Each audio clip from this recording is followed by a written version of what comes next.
Hello, my name is Emily Uldrich and I'm the museum educator here at the Southern Ohio Museum and Cultural Center. Welcome to our Christmas extravaganza. Today we're going to be working on a holiday craft that has to do with printmaking. So traditionally, printmaking is done with the tools that you see here. So there's some type of print block, sometimes it's stone. In this case, we've got linoleum. We've got a print carving tool here to carve the linoleum. And then once your block is carved, you are ready to apply ink with the brayer, and then there is really thick block printing ink that's used, and then also a spoon to make sure you rub the paper and get good contact between the print plate and the paper. Unfortunately, this isn't the kind of project that you would want to do with a young child or toddler because there's some dangerous parts included. Printmaking ink is not something that everyone has readily available, so here we're actually going to do some non-traditional printmaking, and we're going to get rid of all of these tools and replace them with different supplies. So here we have non-traditional printmaking supplies, which are family-friendly, that you can enjoy at home with your young children. So something that you might have around during the holidays, if you get any kind of takeout, is a takeout box like this one. You might not have print ink, but we do, a lot of households will have just a normal set of dry watercolors. You will need a paintbrush, a pair of scissors, we've got some water to work with our watercolors, and we also have a small cup of dish soap, and we'll talk a little bit about why that's important here in a minute. So the first thing we want to do is establish the size of our print plate. So if we're going to use our print to make a Christmas card, one of the things that you might want to find first is a spare envelope. So here we've got an envelope. You can use any size of envelope, but you want to make sure that your size of your print plate is going to correspond to the size of a card which fits in the envelope. So here we're going to use our ruler and measure. So here we've got about 5 1/4 inches by 7 1/4 inches. So we know if we have a 5 by 7 card, it should fit quite nicely into the envelope. So for the base of my card, I'm going to use some construction paper or cardstock. So I can go ahead and fold that piece in half to make the backbone of the card. And you can see that this is a little bit too big to fit in my envelope. So what I'm going to do is I'm going to make some measurements. So we know the long side needs to be 7 inches.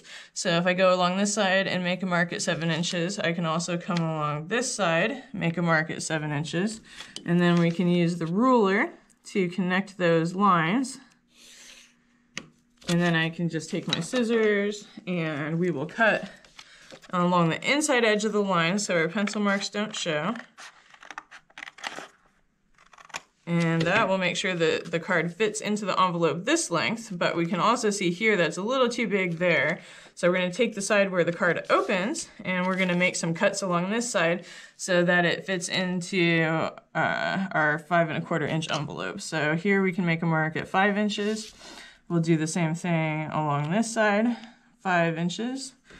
And then we can use our ruler to line those up, make our line, and then we can cut it. And don't worry too much about making this perfect. One of the charms of handmade cards is that they aren't exactly perfect like what you'd get if it was store-bought. So here's our card. This is going to fit nicely into our envelope. Perfect. But if I'm going to print with these watercolors, I want a little bit lighter color of paper to print on. So here I'm going to use white, but I'd also like this white to fit onto my card with maybe a little bit of a green border. So we're going to make this smaller. Our card here is 5 by 7 inches. So we're going to make our print paper 4 by 6 inches. So we'll do the same thing. We're going to make some measurements at 4 inches and 4 inches.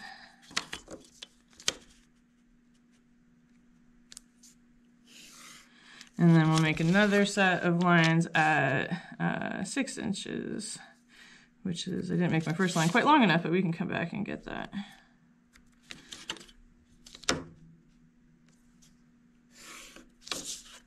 So those will line up roughly there. So here we're going to prepare our paper for printing. I'm just going to give it a little cut on the inside of that line.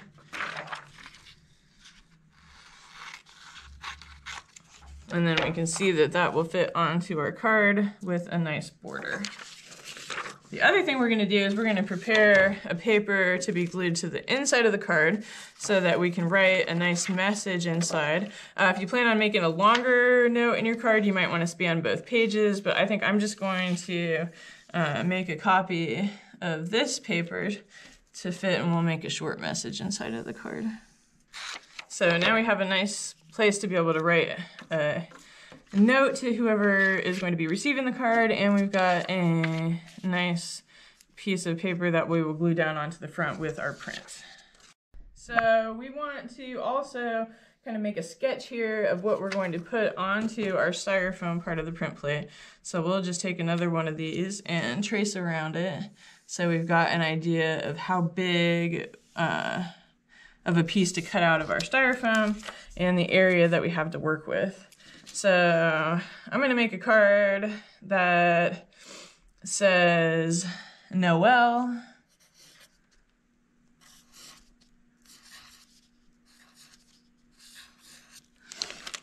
The problem if you were going to carve this into your print plate and then print it, is that when you print it, it's actually going to be a mirror image. So if it is like this, then it'll look backwards, which might be kind of fun if you're making a mystery card that you don't want anyone to be able to read unless you hold it up to the mirror.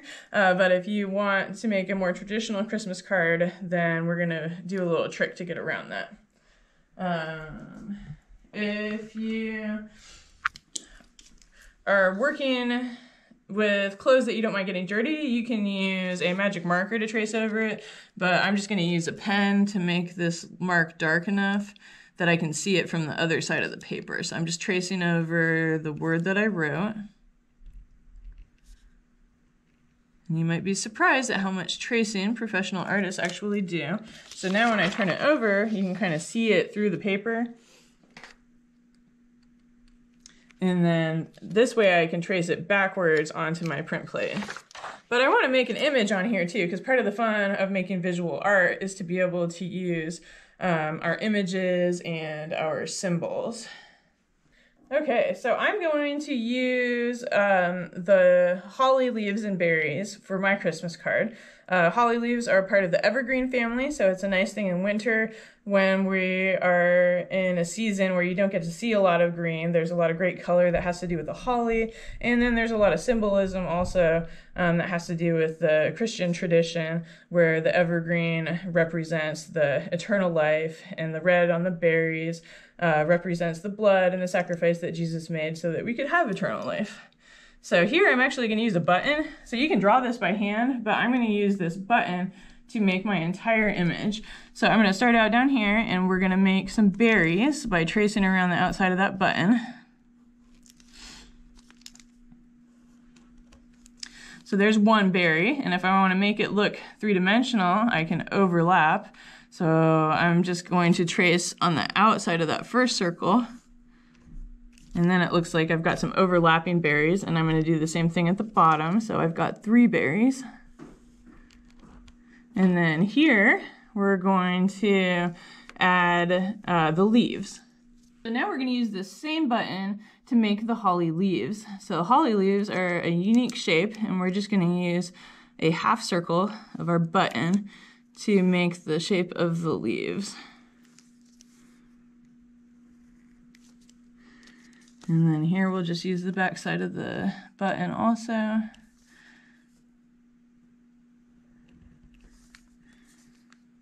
To trace those holly leaves, and then we'll make another one that kind of connects over here. And we can try and make these a little three-dimensional also. They can kind of hide behind each other. And so here we've got our berries and our leaves. So we can make just a little line down both of the leaves that helps indicate that they're leaves. And if you want to get really fancy, you can make little shiny marks on your berries. And then we're ready to transfer this onto the styrofoam. So now that we have our template made, we're going to go ahead and cut it out of the paper. And then we're going to transfer this to our styrofoam, which will end up being our print plate. So I'd pick a flat side of your styrofoam. You can also use like styrofoam packaging that comes with meat trays. Same with this, like you just want to make sure that it's washed and it's dry before you're ready to use it. So I'm looking for like the flattest part I could find, which is probably right here. So I'm just going to go ahead and cut this in half. And then we will kind of cut a flat section out of the bottom.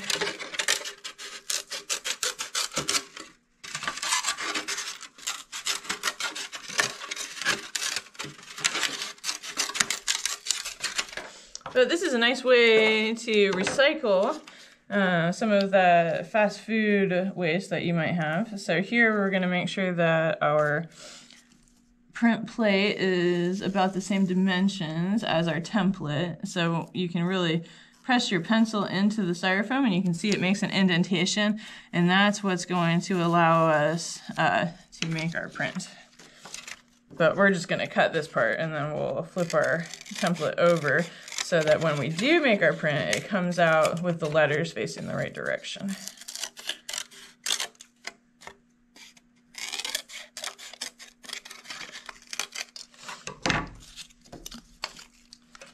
So sometimes it helps to secure your template to your print plate. So for that, I'm going to use some masking tape.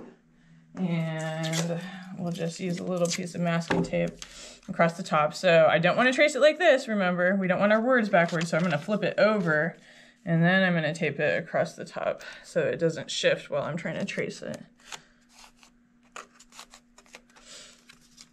So now I can use my pen or my pencil, and I'm going to go and trace these lines. I can press sort of hard, but it kind of depends on how giving your styrofoam is. So if you can press into your styrofoam pretty easy, you want to be careful so that you don't rip all the way through it, but you want to make a deep enough impression into the styrofoam that you get a nice clean line on your print. And this styrofoam is pretty soft, so I have to make sure I'm making an indentation, but I want to be gentle enough that I'm not going to tear completely through the styrofoam. And then if you want to check it, since it's taped, you can actually lift it up and kind of see if you're making enough of an indentation into it. And then if you want to, you can actually go back over it once you've got it on your print plate so that you make sure that these lines are nice and deep. Because if your lines are too shallow, you just really don't get a good image on your print plate. So I'm going to go ahead and just kind of go over all of these lines one more time. And if you end up with some pen marks in your lines, don't worry, because that will never touch the paper anyway, so you really don't have to worry about making any marks with the pencil or the pen into your styrofoam. Okay, so now we're going to get ready to do our print. The really cool thing about this is that it makes it easy to do prints with more than one color. So we're actually going to use 3 colors in this print. We're going to untape our template very carefully from the back of the styrofoam. And then we're actually going to tape our print plate to the top of this.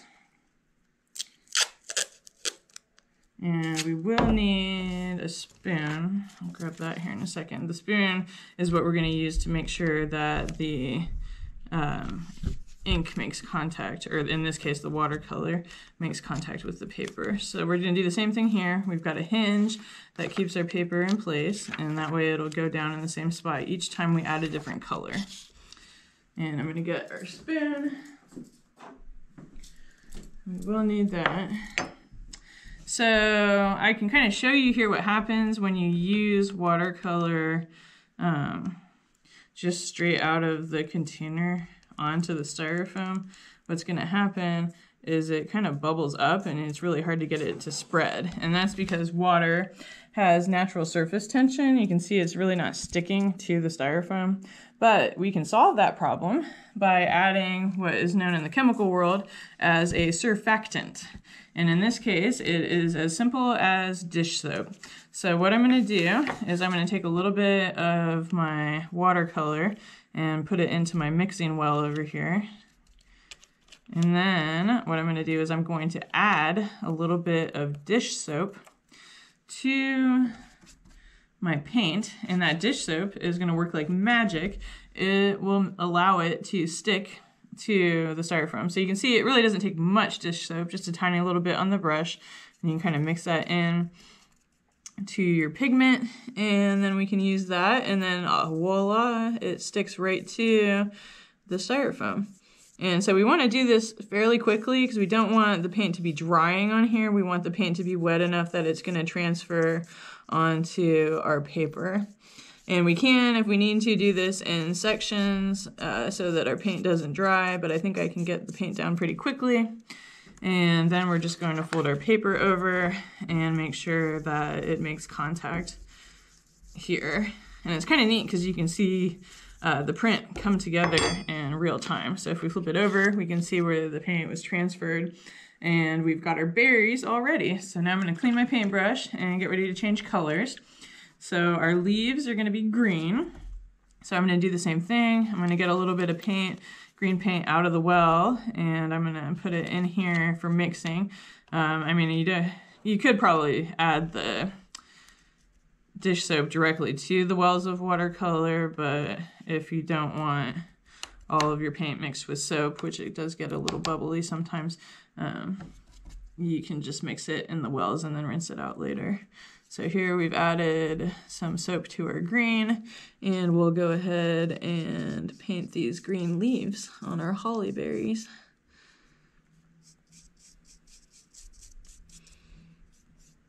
So same thing, I'm going to try to work fairly quickly here so that my paint doesn't dry. And it doesn't have to be perfect. The nice thing about having the lines in there is that even if you kind of get your pigment off a little bit, those lines will really help to define the area. So same thing here. I'm going to rub the back of the paper so that it makes contact with all of the pigment we put down. There, and you can see we've had a little bleed over, so sometimes you might use a little bit too much pigment, but that's okay because we're still getting ready to add our last color. So we're gonna need a nice background color for this to pop off of so that we can see our word Noel. So I'm gonna get a good bit of black paint in my well to use for a background color. So I'm gonna make sure I've got plenty to work with. And I actually will probably do this in sections, because if I paint the whole thing, by the time I get to the bottom of the print plate, the top of it's probably gonna dry. So I'm just going to do part of it at a time. And because black pigment is so powerful, I'm going to be a little bit more careful in how I apply it. But we'll go ahead and add a little bit of soap to it so it sticks. And then we're ready to start inking our plate. So you can see when I put down the color on the leaves, it was a little bit too much. So I'm going to use a little bit thinner color here around my Noel, and it's okay if it gets down in those cracks, you can kind of wipe it out there. So I kind of got the top section done. I'm going to go ahead and fold my card over and rub that section with the spoon on the back of the paper, and we'll see if we can get a good print off of that. Oh, so we can see it does say Noel. How nice. And we can continue in the sections, like carefully around the leaves and the berries.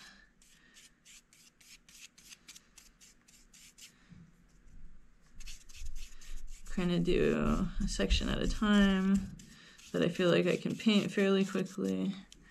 And then we'll flip that down and I'll get contact with that side of the print.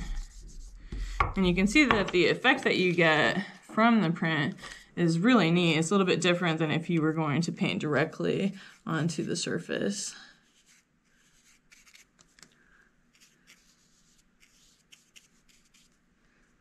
So it takes me a little longer to paint some of these intricate sections.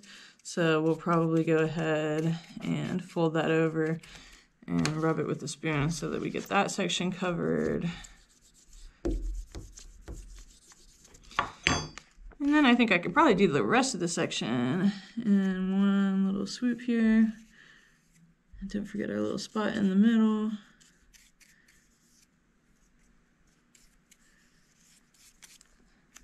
We're almost there. Some big brush strokes down the side. And then we've got our final section of paint applied to our print. And we can see that it's turned out really nice.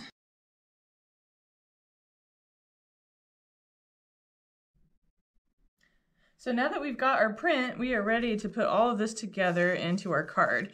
So what I'm going to do is carefully peel the masking tape off of the back of the paper gently so they don't tear the print. And then we're going to get ready to glue this to the front of our card. We've got our trusty glue stick, but you can use any type of glue or adhesive that you would like. And I'm just going to go around the edges and then maybe a little bit across the middle so that it sticks. And then we're going to take it and try to kind of line it up on the front of the card. The glue stick is pretty forgiving, and I can just kind of come across it gently and get it to stick to the front of the card. Now I'm going to do the same thing on the inside with our other piece of paper so that I can write a nice note to accompany my Christmas card here. And so I'm going to put some more glue on this paper.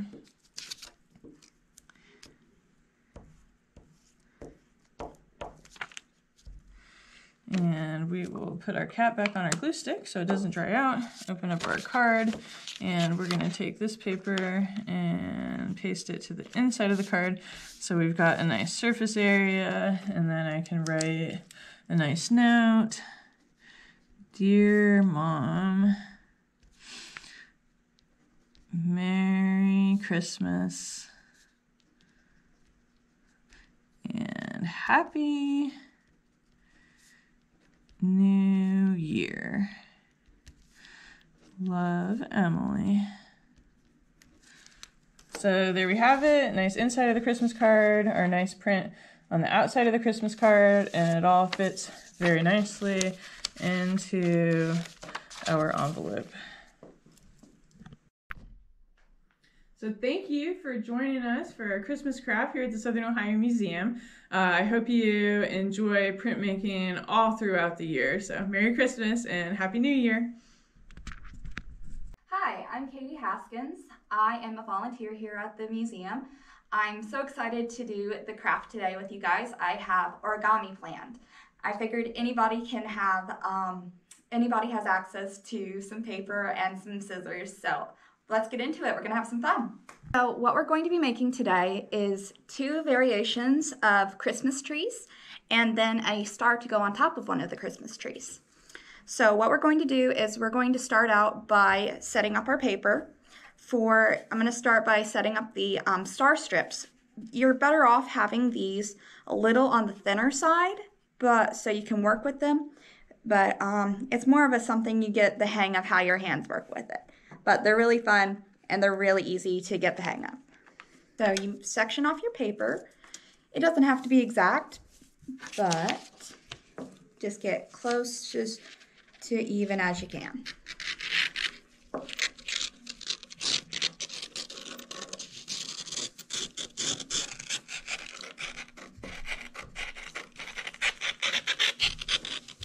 And do not worry about your mark, it will get hidden. Okay, to start out with the star, you make a loop. You make a loop with you basically tie a knot in the paper. Oops. It likes to fly around.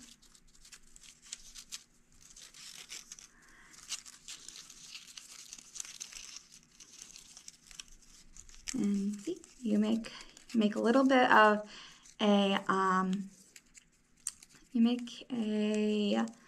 I cannot think of the word other than hexagon, but it is the 5-sided one. And then you just wrap alternating sides. So if you wrapped this side, your next wrap will be this side. And so you keep skipping one side and it will fold up into a pentagon. That's the word. And you just keep folding and folding. And again, This is the little bit of a tedious part, but they're fun at the end. And once you get to the end like this, you fold it under and you tuck. You tuck it in. And then you have this shape. Now, what you do is you pinch. You start pinching the sides in, and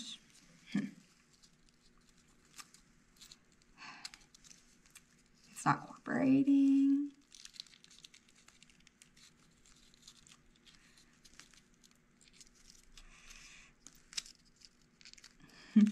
Sometimes they don't like to work on the first try.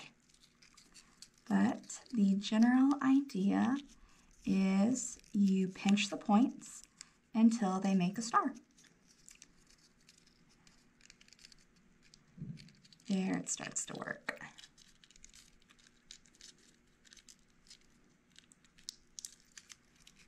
And these are known as lucky stars. So there we have it. Now we have a star for our tree, so now let's make a tree. Well, you can start out with any size paper that you want, as long as you make it into a square. An easy way to take a normal sheet of paper and turn it into a square is, if you want a big one like this, you will fold it like this and all the way down, and then take your scissors and you'll cut that out.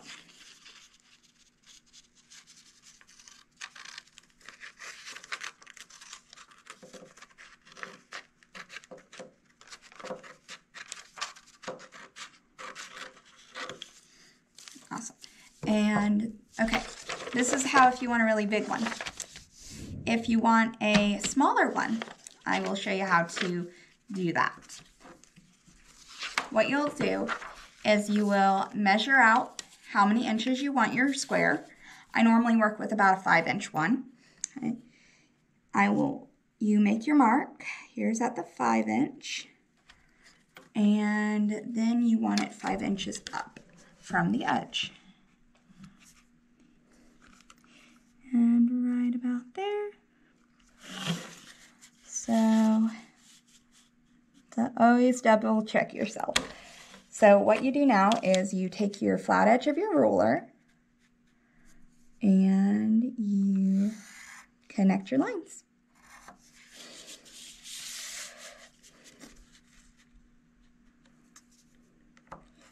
If it ends up a little like a rhombus, it's not a big deal. It will work.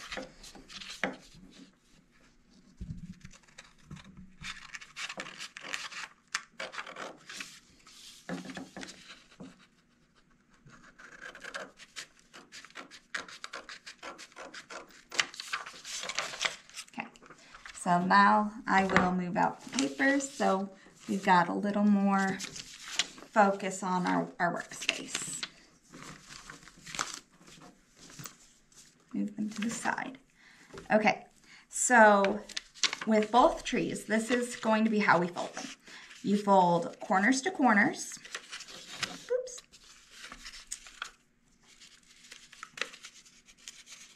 You just make sure before you press down that your corners meet up fairly well. And then you press it down all the way through. And you can use your thumbnails to scratch it and press it real flat against the table. Now you open it up and then you do the other direction.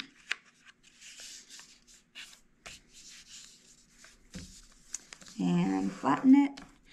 And now we go side to side. So we have a straight line through our two diagonal lines that make an X. So here we are right now. We got, see that? And now we do one more. You can press the paper against your nail to make sure you meet up as closely as you can. And now we open this up. So with the first tree we're gonna do, this one doesn't have the star, but it's very neat. You take the corner and you pull it down some. This is going to be the trunk of your tree. You just pull it down. I like to make my chunks nice and wide so they're good and stable.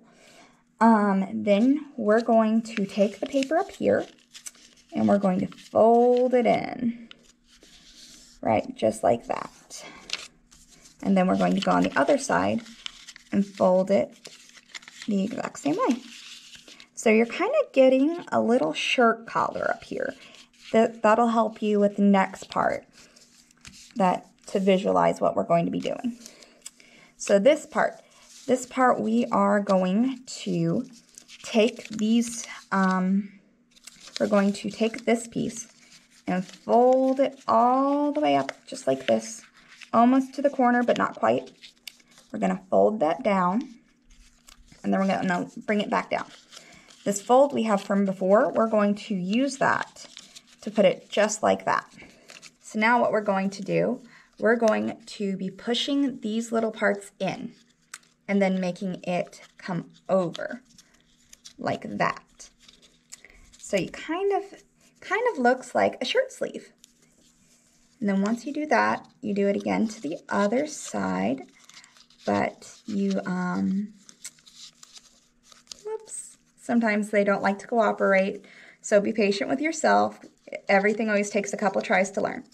So it goes more in like that. So now you see how you have your shirt sleeve. You copy that on the other side, you push that, you press that part down, and then you give yourself another little shirt sleeve. So you should come out with something that looks about that. Now, what you're going to do next is you're going to take these parts of your tree. See how you have these points? You bring them down and you fold it till it folds up the way that your paper did before before you made your stump. Just like that. And then now you do the same thing on the other side. And now, once you give it a good press, you have your Christmas tree. Now, the fun part with this is you get to decorate your tree. It's fun to color in your stump. Oops. Get it nice and dark so it looks like the tree stand. And then you make your lights. So you can do whatever you want. I like to make little dots for my ornaments and my lights. You can put a garland on it. You can do whatever you like.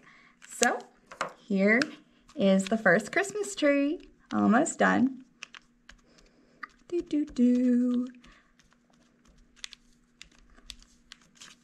There's our first Christmas tree. So now we're going to do about the same folds for the next one. We're going to give ourselves, we're going to make up an X on a cross. So that's what we're going to do. We're going to fold side to side again. Then we are going to, we're going to go corner to corner again.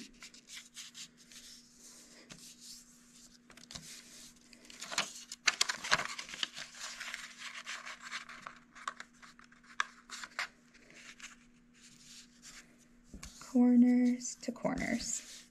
Okay, now this one, it's better for this one to, every crease you made, just do yourself a favor and go back over them the other direction. That will make your job with this tree so much easier, and it doesn't hurt the paper. Okay, so now we're going to make a diamond out of this paper. So what we're going to do is fold it for it to be a triangle. And now each of these triangles, see how you can see your crease line? They're going to go into it. So we're going to make it go match up and then come down. And then see just like that. And then match up and come down. So now you see we have all these little, we have these sides, and they're all folded up. So now what we're going to do, we're going to come like this. You're going to take your paper, you're going to stick your finger right there, and you're going to make a cone, but don't let it come apart. But you're going to make a cone, and then you're going to press it open. And then you're going to fold, and then you're going to do it again. You're going to do it one more, just like that. You're going to, now,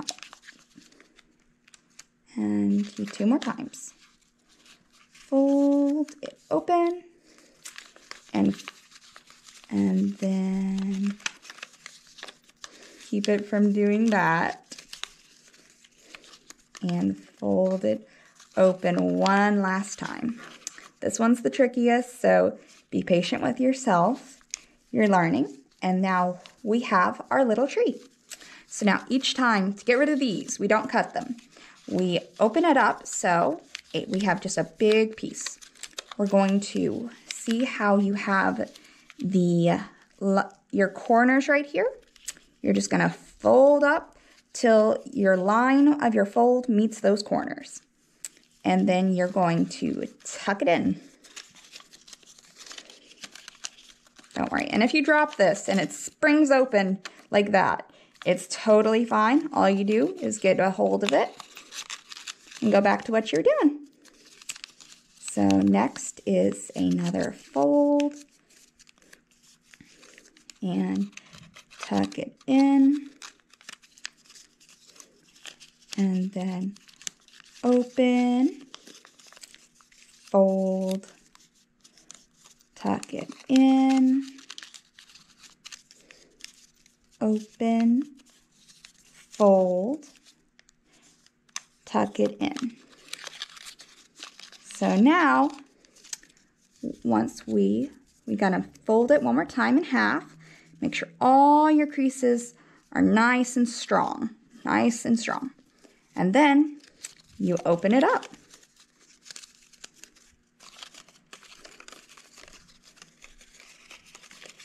And now you have your Christmas tree.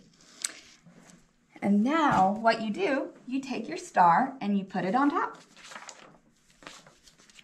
There it is.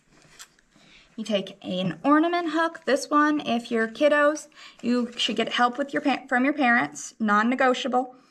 You take a hook or a Christmas ornament hook or a paper clip or anything. It doesn't matter as long as it's skinny. And you go from the bottom and poke it through that tip of your tree. And now you take your star you made a little bit ago and you just poke.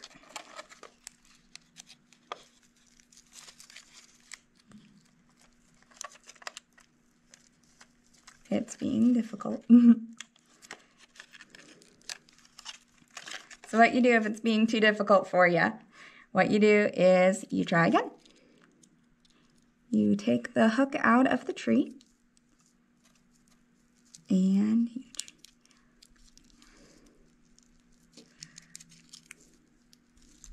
now just like that. And then you can feed it back through.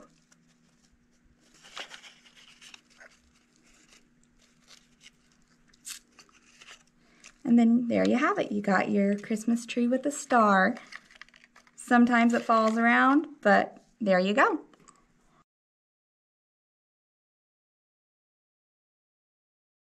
Well, I hope you guys enjoyed the craft. I really like it. This was fun to learn to teach you guys. Remember, if you're kiddos, make sure you ask your parents before you use the scissors and get help.